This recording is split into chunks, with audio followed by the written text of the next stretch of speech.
And police arrested a person of interest 5 hours after a deadly shooting on Madison's north side last night. Tonight, an organization in the city dedicated to ending gun violence shares how it's supporting victims and families impacted by violence. WMTV's Cameron Kelly joins us in studio. And Cameron, police say that shooting was targeted.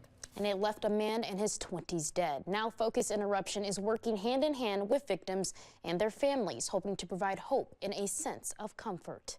When someone is struck by gun violence, our community is affected.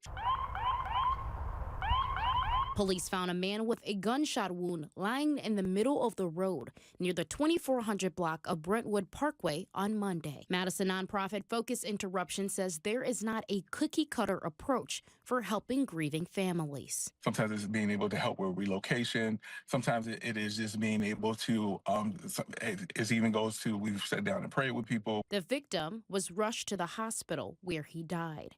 MPD says digital evidence helped identify a person of interest. And that person of interest was located near the airport, and a high-risk traffic stop was conducted. And that person was ultimately taken into custody on a DOC warrant. The person of interest was arrested within 5 hours of the shooting. And they were back at it first thing this morning because obviously they're still working on this case and working to file a homicide charge. The Northside shooting is one of 3 acts of gun violence reported within the last few days. It's heavy. This is a heavy weekend for us here in Madison.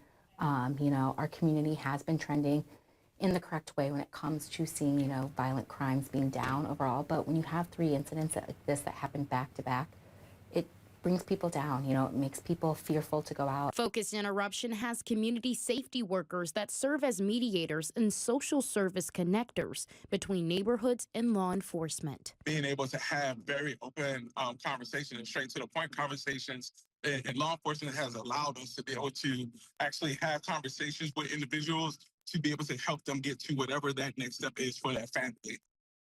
Focus Interruption started in 2016 and mainly receives funds through community donations. They also provide aftercare and recovery services to connect folks with housing, mental health care, and employment. Live in studio, Cameron Kelly, WMTV 15 News.